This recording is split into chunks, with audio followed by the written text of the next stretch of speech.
How to stop the Sahel from becoming France's Afghanistan. A G5 summit's taking stock of a recent troop surge that's netted wins against ISIS-affiliated radicals in the Three Borders area. That's between Mali, Burkina Faso, and Niger.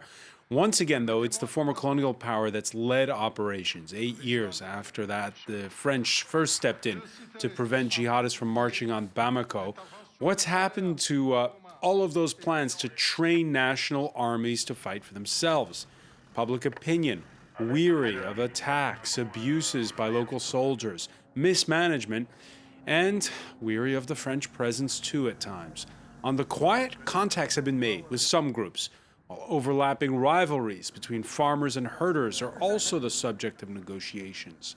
Now, after a recent coup in Mali and ahead of the next French presidential election campaign, what's the way forward?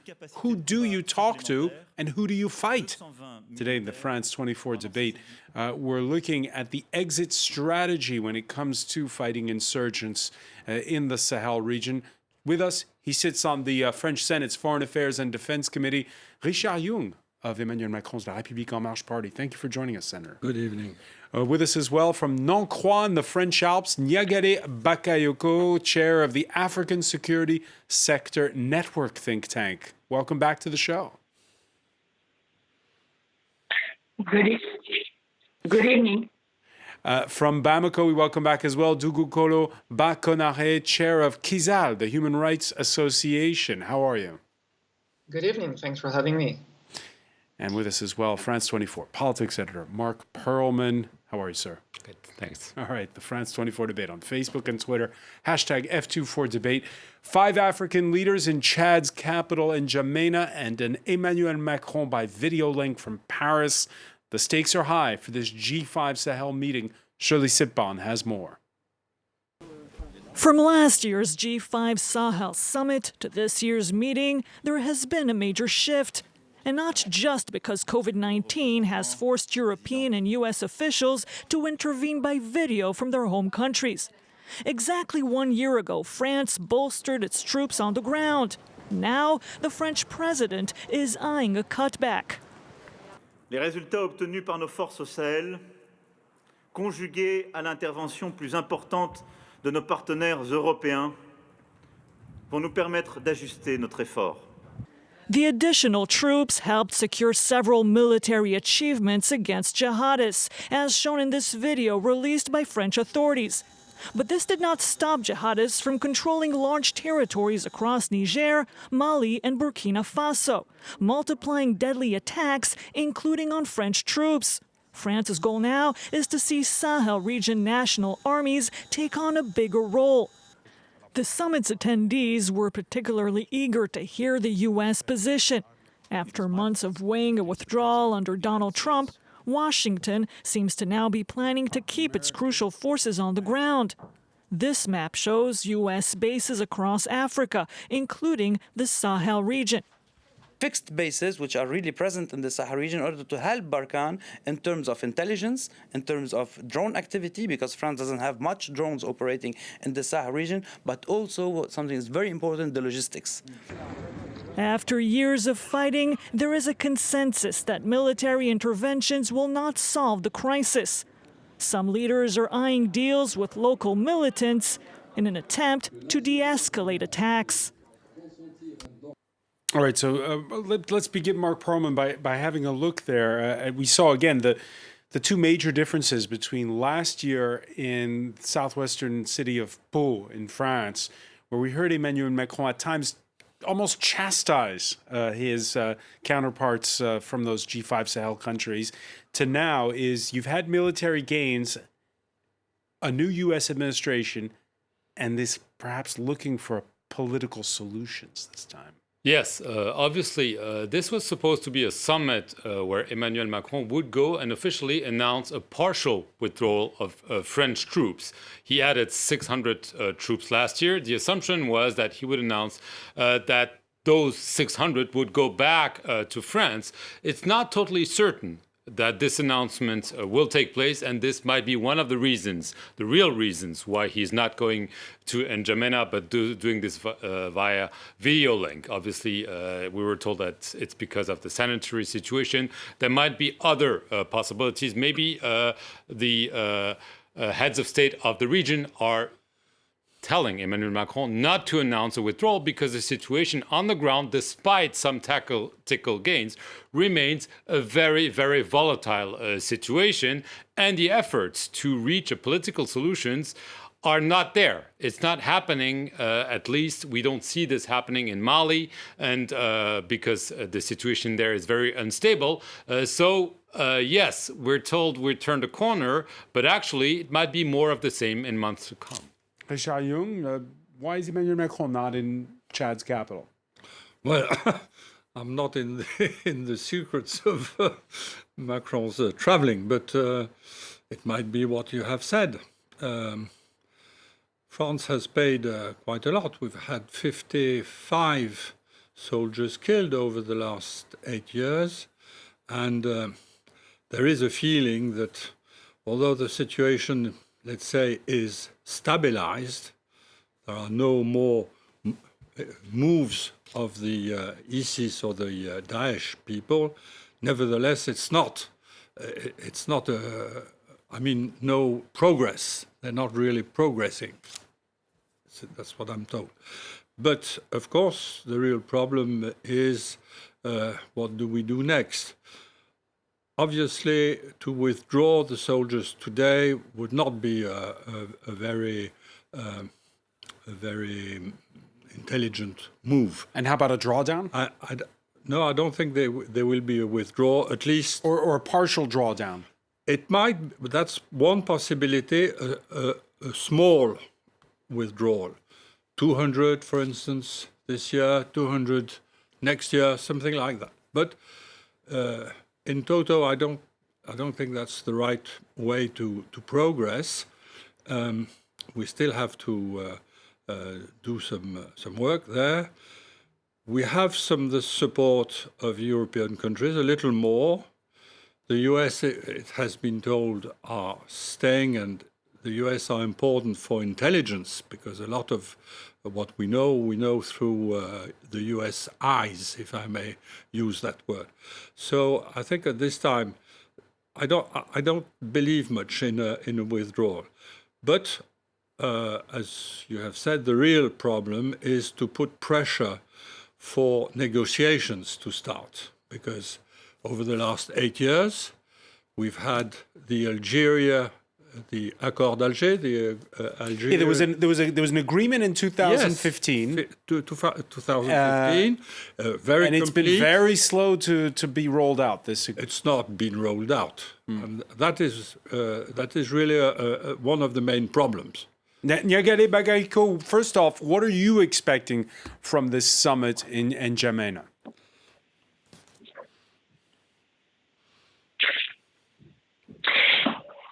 Good evening. In my view, what is absolutely crucial would be to have a coherent approach, as announced by the French Ministry of Foreign Affairs, between diplomacy, a political approach, and the military instrument, notwithstanding the fact that there is also a need for a more global approach and not only a focus on the drawdown or the stay of the Balkan force. What is absolutely key, in my view, is to have all the instruments, diplomacy, defense, development, to be put under a very clear political objective. Today, one of the major problems, I think, is to have a number of instruments, in particular the military one, which are mobilized without supporting a very clear political objective.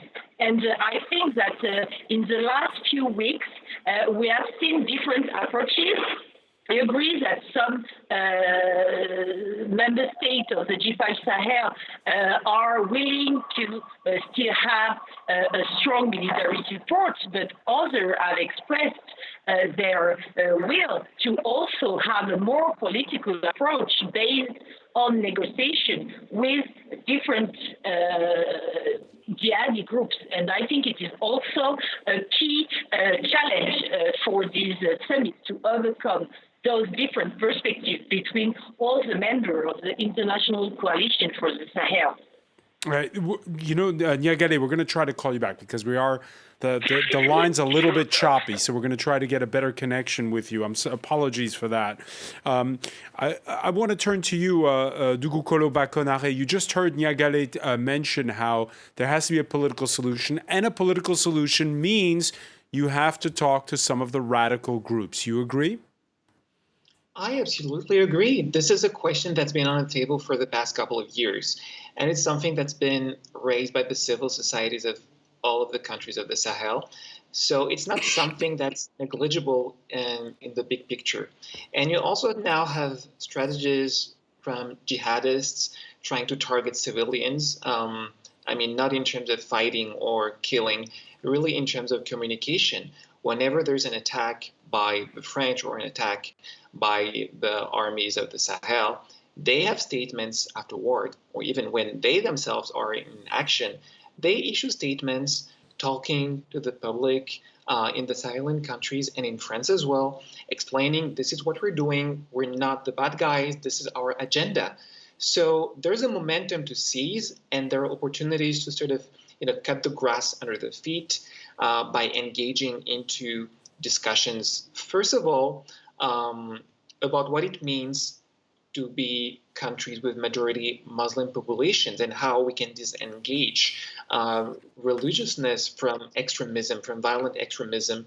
And then on the other hand, you have several actors from the field who you can empower afterward with clear political agendas to approach these radicals who really very often are members of our own society. So it's not like bridges are burned, but we need a political strategy. And I think that right now we're at a crossroads and we have opportunities to redefine the way going forward. Yeah, you mentioned opportunities. There have been, as we mentioned at the outset, since that surge of French forces, military operations, but also fighting between ISIS-affiliated fighters and the Al-Qaeda-affiliated GSIM, whose leader, Iyad Ag-Ghali, has often skillfully switched sides. Let me ask you about that, Dugukolo Bakonare.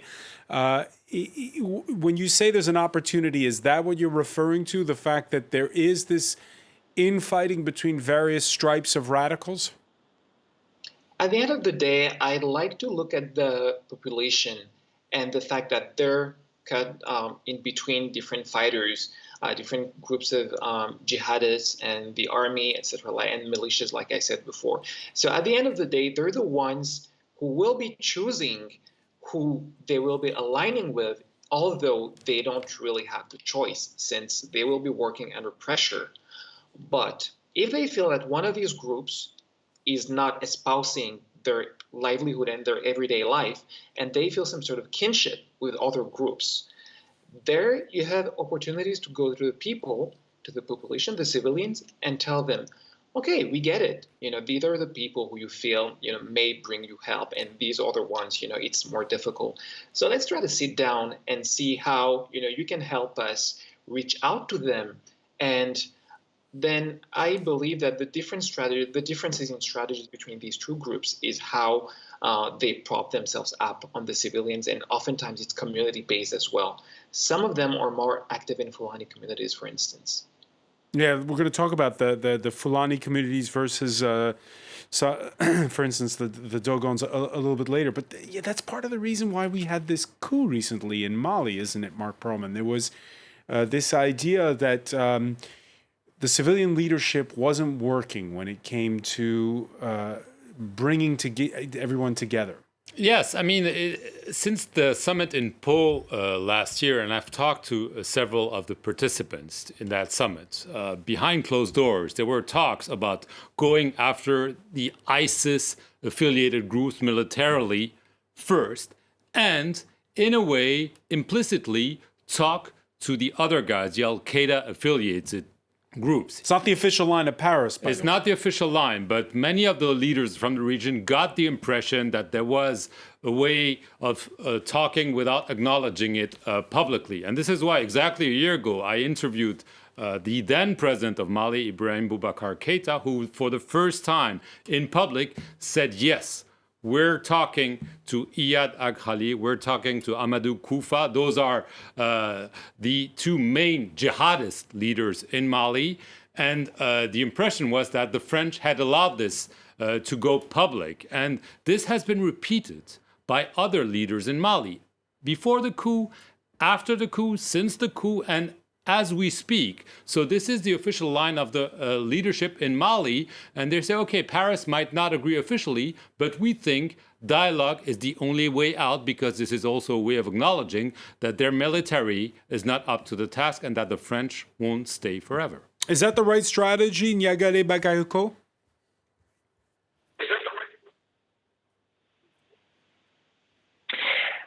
Sorry about the technical problem. Could you please repeat the question? Because I just heard the end of the previous intervention. Well, the fact that even though France doesn't publicly admit that Mali and Burkina Faso in particular are speaking with radicals, they're on the quiet cautioning it. Is that the right way to go?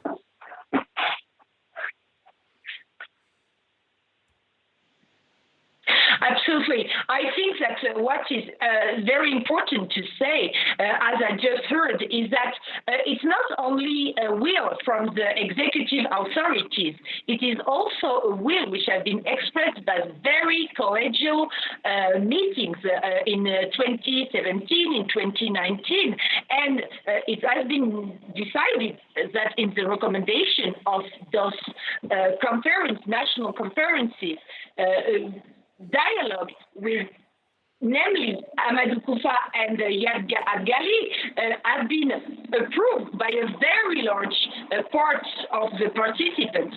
So I think that it is very difficult today to consider that there is no possibility to pursue such an approach.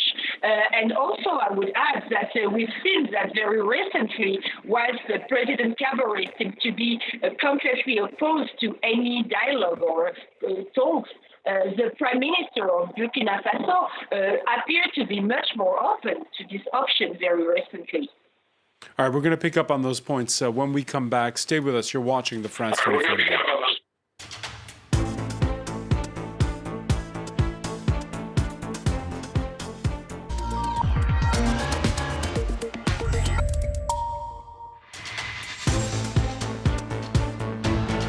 Welcome back, or welcome if you're just joining us. It's the France 24 debate. There's a summit of G5 Sahel nations, former French colonies who are all banded together to fight jihadists in that vast stretch of West Africa. With us to talk about it, he sits on the French Senate's Foreign Affairs and Defense Committee.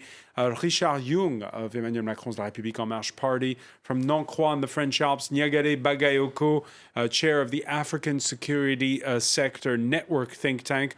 From Mali's capital, Bamako, Dugukolo Bakonare, chair of Kizal, the Human Rights Association, and France 24 politics editor Mark Perlman.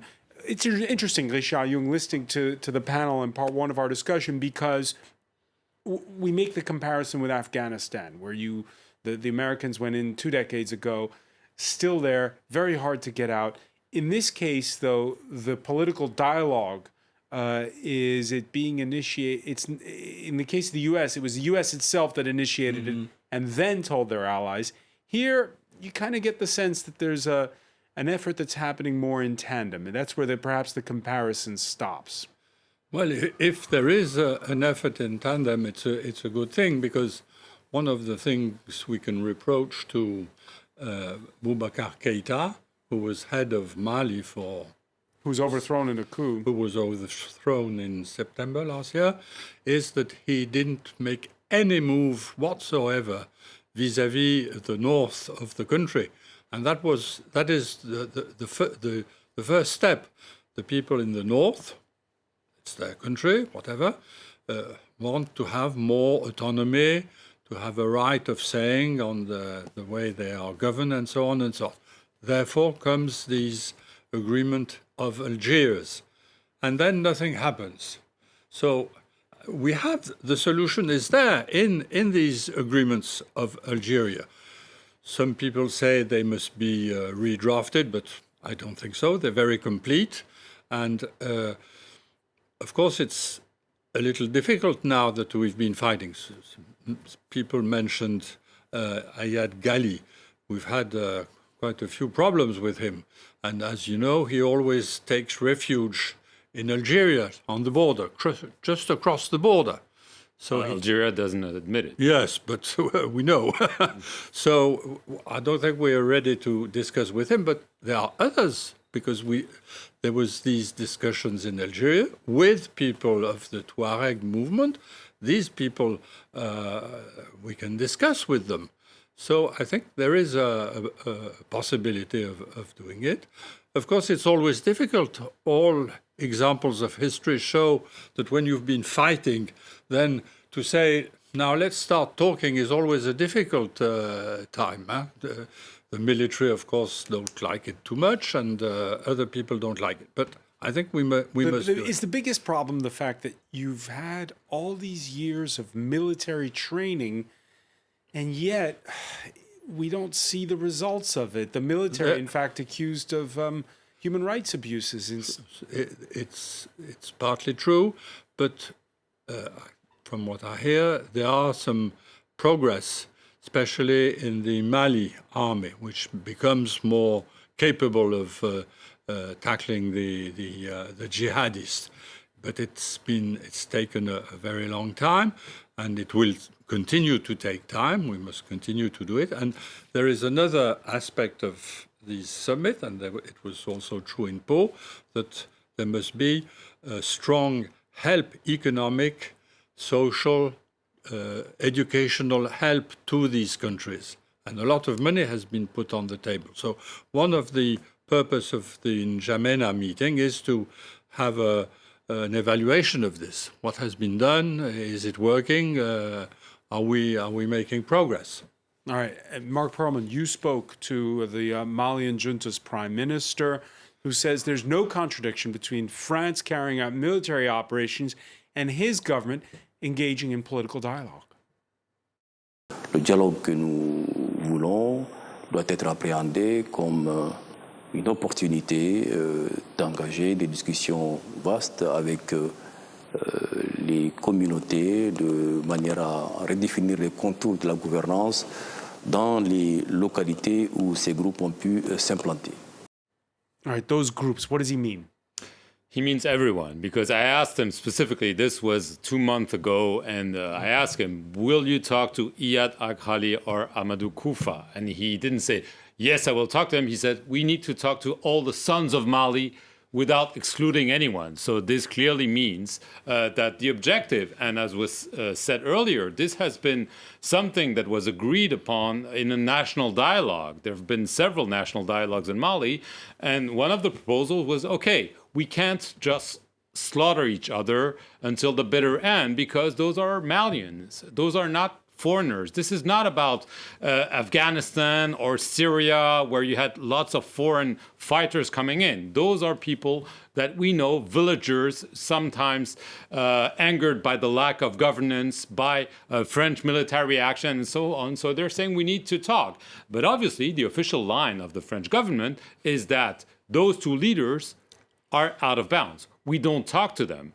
We kill them or they surrender. That being said, there were negotiations to free hostages just a few months ago, so it's a bit of a gray area. A bit of a gray area, and it's not just about radical Islamists. We've seen, and Mark was just mentioning it, alluding to it, the fact that there are a lot of grievances 2 weeks ago, there were 3 accords signed between village chiefs in the so-called Circle of Coho. This is in the center of Mali. It's Fulani herders and Dogon farmers.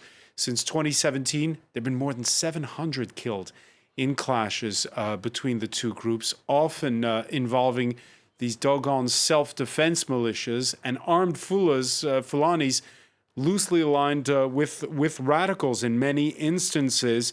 The fact that you now have these negotiations, and by the way, Dugukolo Bakonare, they're also been witnessing the same sort of talk going on between herders and farmers across the border in Burkina Faso. Perhaps there is an opening and opportunity there? There have always been openings and opportunities regarding talks between communities. One of the main issues is that nothing is sustainable as long as the security crisis is not solved. I mean, I tend to say that this should not be all about security, and I still say that, and I still really push for that, to have a global approach to everything that's happening. The problem is that when you get people together to sign an agreement or to trust in each other, and then the next day you have an attack made by jihadists, and jihadists are seen as being allies of the Fulanis, how can the agreement still be held accountable? So this is when trust is broken, and this is what we'd like to avoid. We'd like to avoid a situation where there have been so many promises and broken so many times and so many human deaths that people will not want to engage in talks anymore. So in this circle of coho right now, would you say that the accord has a chance of holding even if there are attacks? I hope it's going to hold, but judging from past experience in the whole region of Mopti, I'm not very optimistic. But I do believe that the Malian government, now that it's changed its leadership, may have decisive action that could be really fast, such as, public relation exercises, public relation acts, talking with locals and villagers and saying that this is a commitment that we'll do, and then being actionable afterward. The minimum thing that they can do is just to say, we were wrong. Someone within our ranks killed or abused in any way that may happen over there on the field, and this person will be punished. I mean, if you want to be liked by the people, and if you'd like the people to trust in your capability to come afterward and encompass all efforts, this is where you have to begin. You got to have a nice image. And also, I'd like to point out that this is one of the things where I think that France can get better. How so? I think that there's a lot of misunderstanding. After the attack, after the strike, the French strike on Bounty in early January, where civilians were allegedly killed, the first reactions of France were to say, well, we're not responsible at all. We're certain of everything, which may be true, which may quite likely is true. But when you come in like this, as a former colonial power, and with all this manipulation in the societies of those Sahelian countries, this is not the kind of tactics you'd like to have. You want to be tame at first, and then promise to have investigations, which are still happening, actually. There are investigations going on. So why go that route of being seen as a martial and overall so mighty country where you just want to get the work done and neutralize the bad guys? All right, let me bring in Senator Jung on this. Richard Jung, there was this January 3rd raid targeting jihadis in the village of Bounty that you just heard there referred to. Witnesses say a wedding party was hit, and the criticism, and it's not the first time we've heard it, is that the messaging was very poor on the part of Paris about this. First denying, then investigating. Well, I've heard various explanations about this Bounty affair. Some people say it was a wedding and civilians were slaughtered.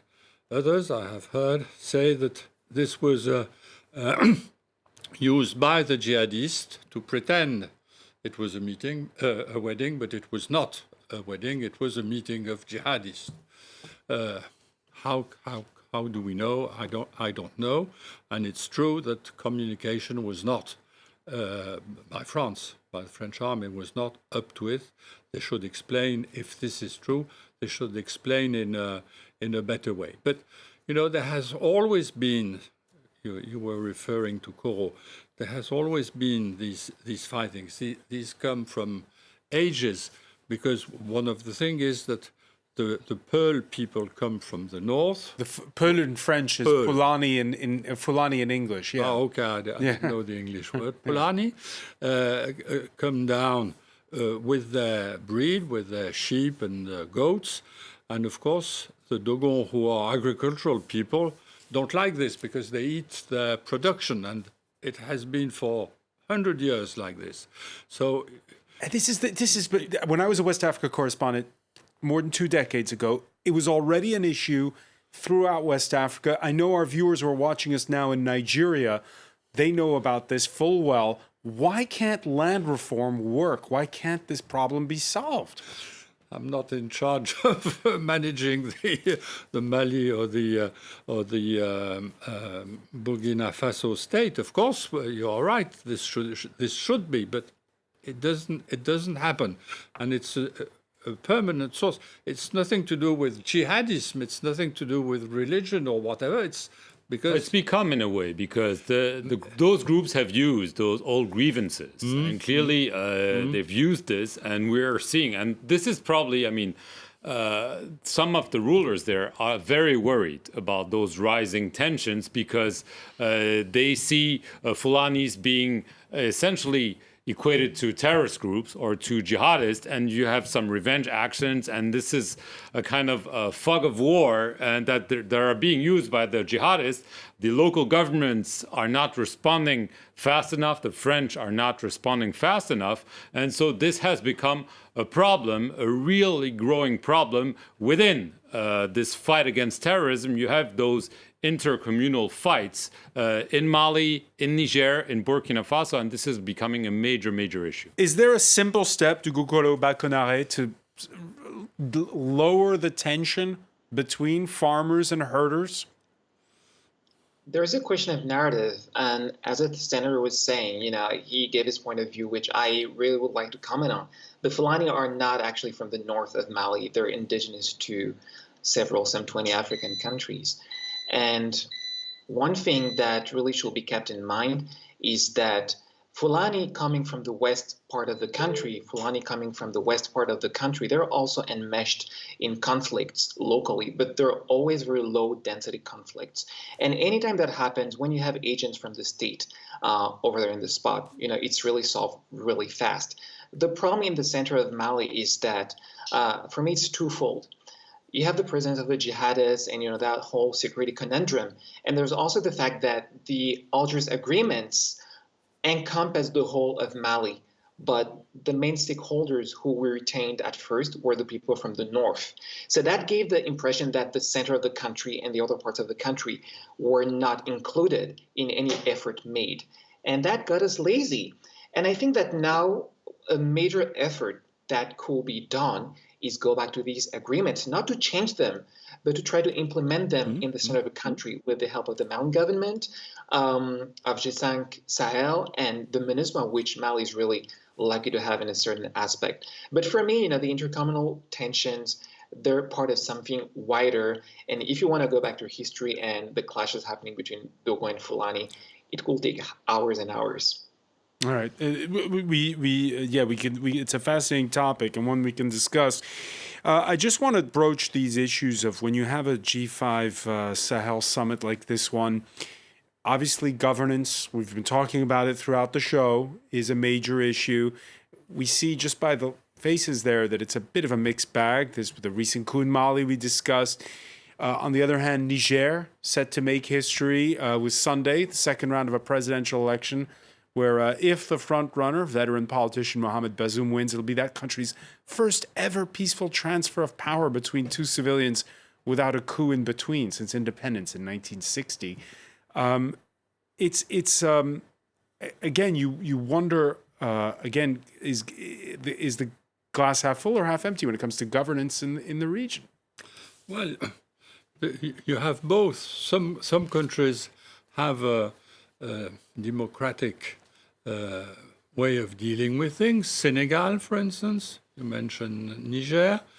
The last elections in Burkina were quite